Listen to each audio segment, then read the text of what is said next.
Bom dia a todos, muito obrigado pela presença. É um prazer estar com vocês aqui hoje.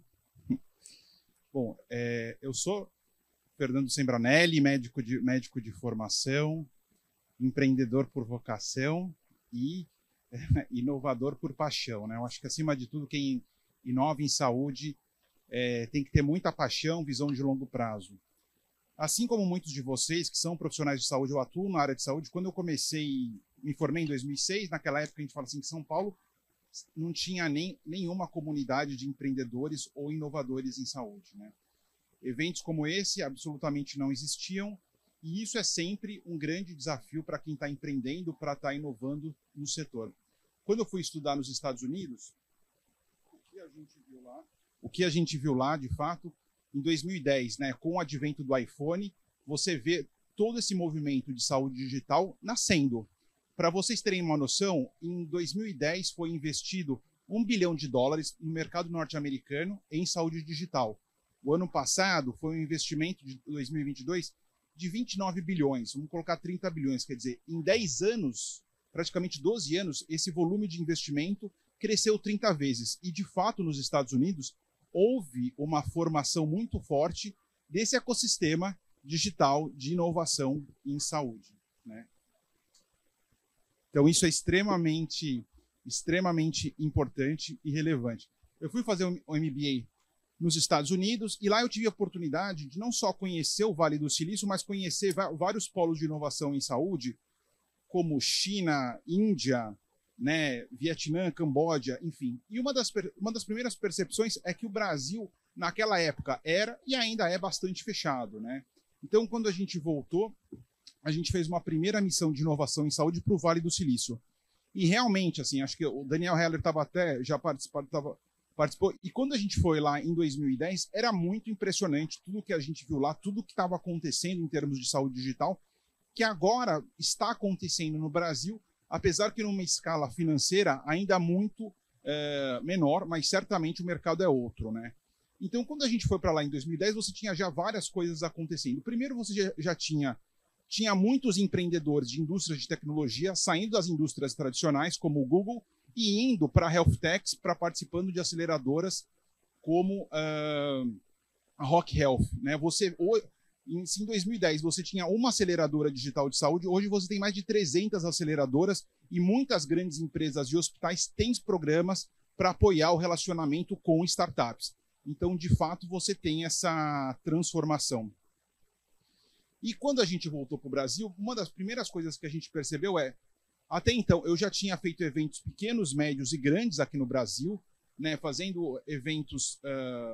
Até a gente trouxe em 2013 a Health 2.0, um evento internacional de inovação em saúde, mas os eventos, a gente percebeu em um determinado momento que eles teriam que ter uma lógica de continuidade, porque, assim como o Daniel participou com a gente em 2013, quer dizer, a gente percebeu que o grande desafio do inovador é como é que você continua se desenvolvendo, como é que você continua engajado, e sem dúvida alguma, inovação em saúde é algo que você tem que se comprometer todos os dias. Não só para o negócio dar certo, mas para que você continue no seu processo de desenvolvimento.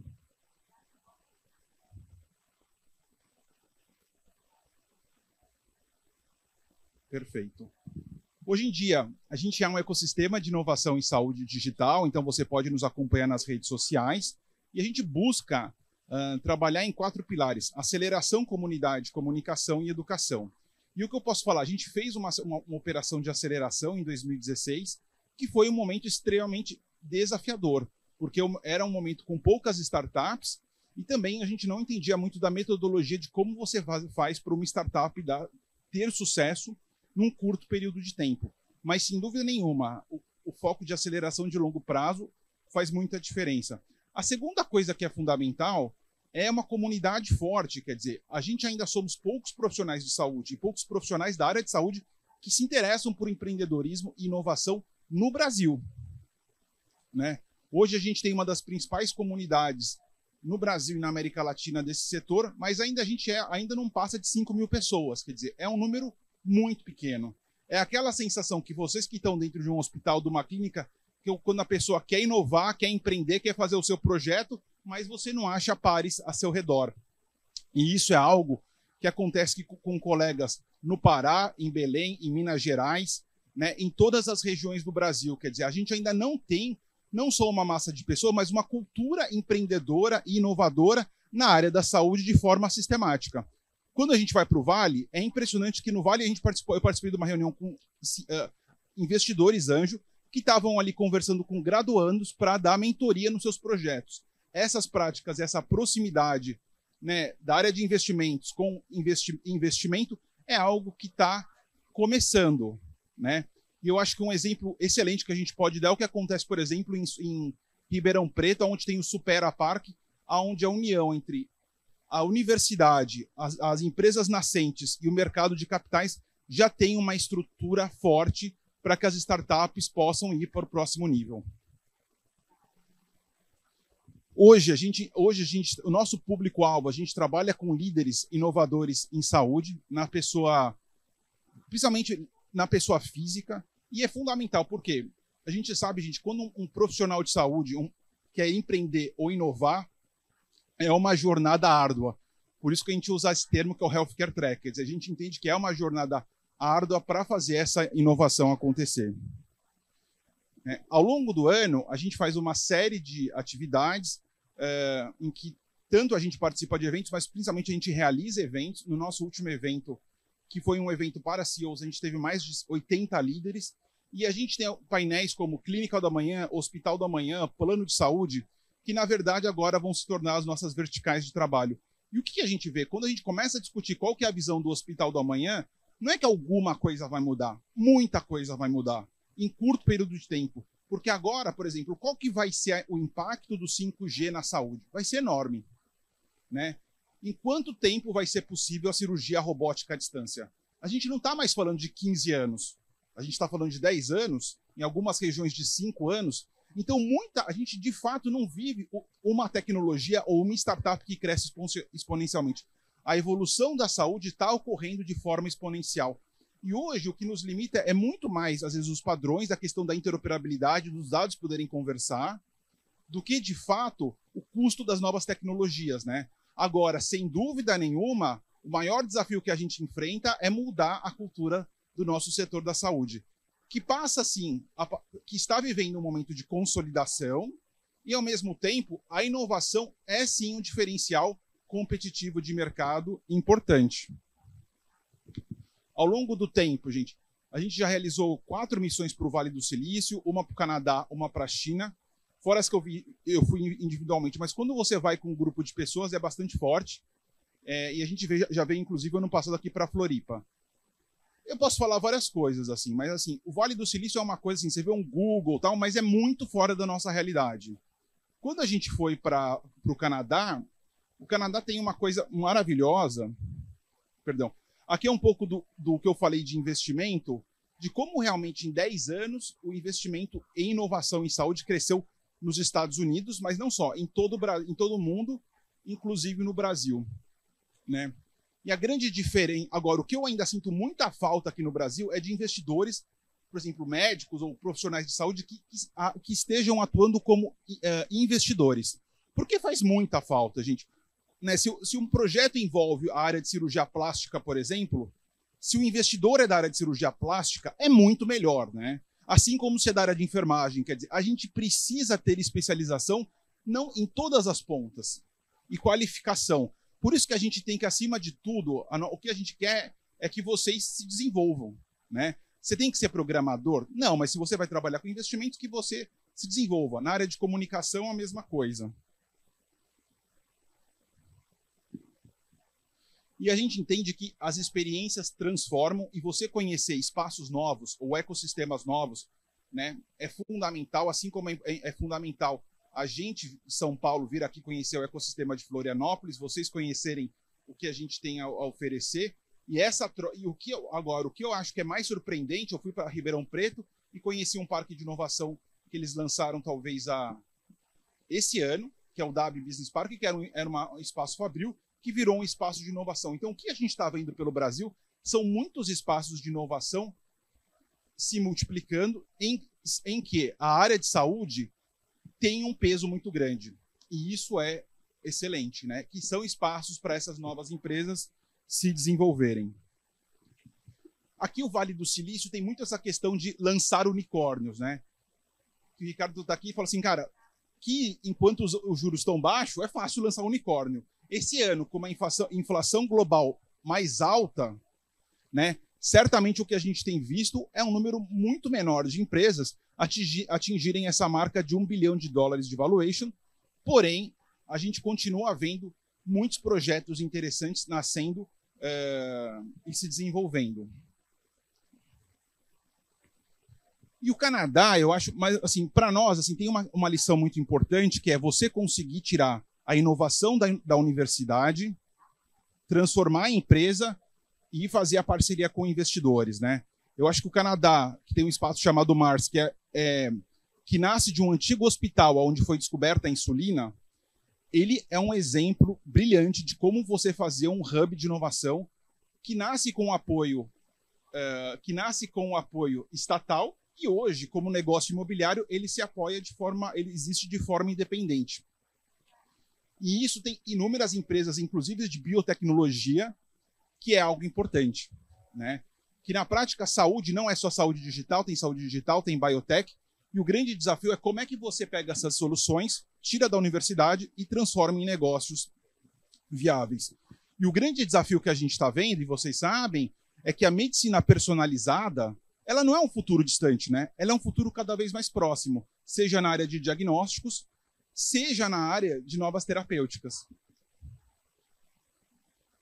Aqui, para vocês terem uma noção da foto, gente, isso aqui é o espaço mais impressionante que eu já vi.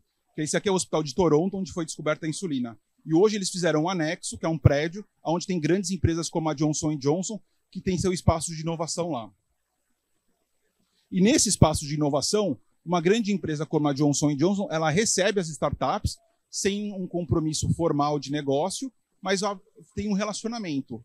E mais de 25% das startups que passam por esse espaço desenvolvem algum tipo de parceria com a Johnson & Johnson, que é nada menos que a maior indústria na área de saúde do mundo, né? Então a gente vê que esse relacionamento de startups com grandes empresas é absolutamente fundamental, assim como eu entendo que é absolutamente fundamental o relacionamento de profissionais de saúde com startups, com inovação, né, que é uma demanda e uma oportunidade cada vez maior. Agora, em 2019, felizmente a gente foi para a China. Felizmente porque em 2020 veio a pandemia e fechou até hoje, né? Até agora a gente não consegue voltar para a China. E na China a gente não só viu a saúde digital, mas a gente viu uma sociedade digital, né? Em que lá, para pedir esmola, a pessoa pede usando QR Code.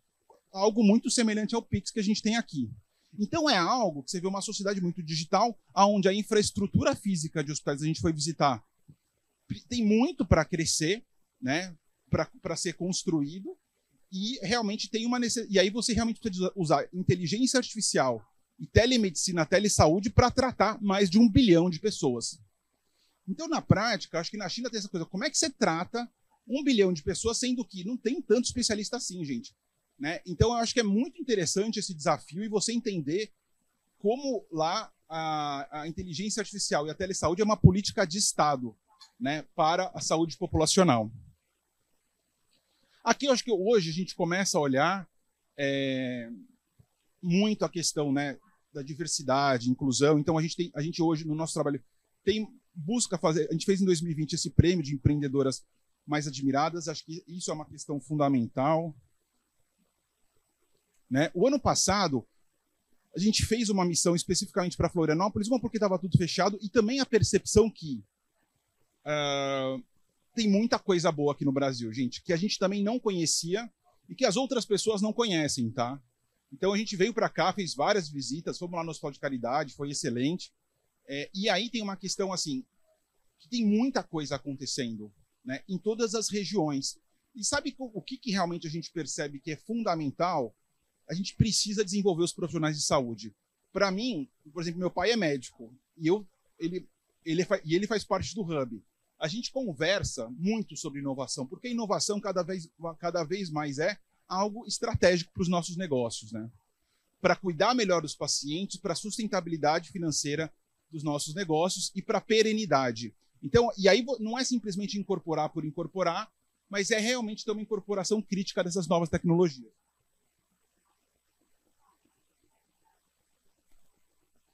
E o que a gente tem visto, né? E o que a gente tem visto é realmente assim, as tecnologias, antes você fala assim, nossa, vai ter uma tecnologia muito disruptiva, né? Esse ano a gente foi para, ano passado a gente veio para cá, esse ano a gente já foi para São José dos Campos, Ribeirão Preto, São José do Rio Preto. São José dos Campos tem o Parque Tecnológico de São José dos Campos, que é o parque tecnológico mais antigo do Brasil, que é uma instituição pública que as empresas privadas podem entrar lá. Então, para vocês terem uma ideia, lá tem Airbus, Boeing, Embraer e tem empresas de saúde. Então, essa diversidade, essa troca, né, essa convivência com empresas de outros setores acabam desenvolvendo startups que são absolutamente brilhantes. E lá também, assim como aqui, lá é um polo universitário muito forte, tendo o ITA como a principal universidade ali que leva isso para frente. Então a gente começa a ver que a diversidade ela é fundamental para o setor da saúde, mas assim, o que a gente viu nesse parque tecnológico, assim como o que a gente viu aqui, não fica devendo nada para o que a gente viu lá fora, para o que a gente vê lá fora, né? Talvez há 10 anos atrás houvesse uma diferença muito grande. Hoje em dia não há. Hoje em dia, realmente, a gente tem que realmente ter estratégias de continuar esse relacionamento e conhecer tudo o que está sendo desenvolvido aqui em Florianópolis e em outras regiões do Brasil, né? Fomos recentemente lá para São José do Rio Preto e eu fui visitar várias empresas. A gente tem a Shift como um grande parceiro, mas, por exemplo, eu fui visitar o Grupo Seni, que é o 5º maior grupo de home care do Brasil. Gente, home care vai passar por uma transformação muito grande, né? A questão, a deshospitalização é uma das áreas que tem que passar por um processo de incorporar tecnologias. Uma, porque a mão de obra vai ficar mais cara pelos projetos de lei que estão em discussão, mas também você precisa tirar cada vez mais as pessoas dos hospitais para que elas fiquem em casa com qualidade, mas precisa ter, assim, monitorar os sinais vitais das pessoas, por exemplo, gente, hoje não é um custo adicional. Quem aqui está usando algum tipo de pulseira de Apple Watch? Né? Apple Watch, a pulseirinha da Xiaomi custa R$200, quer dizer, não tem mais limitação, né? Para falar, não, é super caro. Tipo, não é super caro, talvez ainda não dê para a gente fazer aqui pelos custos de fabricação, né? E aí, assim, Ribeirão Preto, né? Um polo muito forte em agronegócio. Esse aqui, à direita, é o DAB Business Park, é um espaço que lançou agora. É impressionante, assim, era onde era a fábrica da DAB Atlantis, de equipamento odontológico. Eles desativaram a fábrica, que passou por uma fusão, e lançaram só a primeira fase desse espaço de inovação, que é um espaço imobiliário. Tá tudo lotado já, a primeira fase. E tem mais 4 vezes o espaço, né? E aí, qual que é a questão? A questão é que lá o agronegócio está querendo inovar, né? As grandes usinas estão presentes lá, tem empresas, a iClinic está lá, a CareFi está lá, que são empresas de saúde. Então, essa troca, né? Esse convívio com outros setores é muito salutar para a inovação. Então, uma das coisas que eu acho que, assim, deixar como recado, né? Eu, como médico, na graduação, o maior erro que eu passei foi só conversar com o médico, por exemplo. A gente tem que ter amigos em outras áreas, enfermagem, técnicos, engenheiros, né? Realmente a gente tem que começar a ter uma visão mais complementar, porque é isso que vai fazer com que a gente, de fato, avance, né? A homogeneidade, ela realmente não faz bem para o setor de inovação. No ano passado a gente conseguiu juntar pessoas, mas o grande desafio é que hoje em dia o contato com as pessoas em 80% do tempo é digital, né? Estou aqui, já reconheceu estou aqui com grandes amigos, o Indrigo, Ricardo, Salomão, mas hoje a gente encontra as pessoas presencialmente em algumas ocasiões e realmente o dia a dia passa a ser o digital. Então a gente tem que ser muito construtivo nessas relações, né? E também aprender com as pessoas, né? A Lígia Bidala está aqui à nossa direita, que é CEO do Grupo Sabin, mas ela, esse ano, a gente fez uma mentoria excepcional com ela, e é um pouco dessa questão de realmente aprender com os grandes líderes, né? E refletir com eles sobre tantas transformações que a gente está vivendo. Porque, no final, esse processo tem que ser um processo de aprendizado contínuo. eu acho que eu estou aqui hoje, mas quem quiser realmente se interessar, é muito importante o engajamento, né? E a gente está entendendo cada vez mais o papel e a importância das redes sociais. Outro super parceiro é a DrMed, que, por exemplo, está crescendo é a maior rede de clínicas populares no Brasil, e está crescendo via franquias. E do nosso trabalho, o que a gente vê é a força das franquias num país continental como o Brasil, gente. É desproporcional. Né? Porque como é que você vai para estar em 24 estados, num crescimento mais acelerado, se não for via franquias? É muito desafiador essa gestão. Né? Agora, eu quero destacar, por exemplo, uma outra parceira nossa, ela faz carretas de saúde. Então, eu sou muito fã de telemedicina, telesaúde, mas ela faz as carretas. Quando você pensa, como é que você chega lá, né? Na região que não tem internet? Como é que você chega nas regiões mais remotas? Então, essa questão da telemobilidade, da mobilidade, né? Das carretas são fundamentais. E ela faz esses projetos junto com Mercedes, junto com a SAS, da Adriana Malê, da SAS Brasil. É incrível. Essa aqui da Ipiranga é a maior carreta de saúde do Brasil. 2 andares. Ela vai fechada e ela abre conforme ela chega numa determinada região. É muito impressionante, porque na prática você entende que a tecnologia e essa infraestrutura são complementares, né? Esse ano a gente fez um congresso de empreendedorismo médico,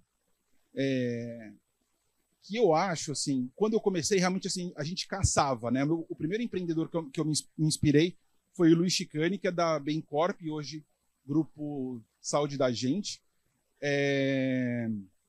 Nossa, que é um dentista empreendedor, mas tem uma questão no empreendedorismo e na inovação, que é de fato quem é aquele que te inspira. Tem algum enfermeiro aqui na plateia? Médicos? Perfeito. E aí, assim, para mim, não conhecer médicos empreendedores, até mais ou menos 2010, éramos poucos, assim, eu tinha que ficar procurando, né, literalmente eu procurei na Endeavor e tal, e aí aos poucos vai aparecendo, né? Esse ano... Esse ano a gente fez uma homenagem para vários líderes inovadores, né? E aí vou destacar, assim, né, tanto o Balestrin, uma liderança associativa, e, por exemplo, no caso da Jeane Tsitsui, que é do CEO do Fleury, é muito impressionante, né? Ela é uma profissional que foi até a livre docência como cardiologista e aí desenvolveu uma carreira de gestão, né, buscando especialização nas melhores escolas, assim. Então você vê que realmente, assim, a sua formação não te exclui de nada, né? O que realmente a gente vê que hoje, gente, agora só gostar, eu acho que realmente a gente tem que buscar se desenvolver, né, para adiantar. Convido vocês a estarem conosco, nos seguirem nas redes sociais, tá? E muito obrigado pelo seu tempo e atenção.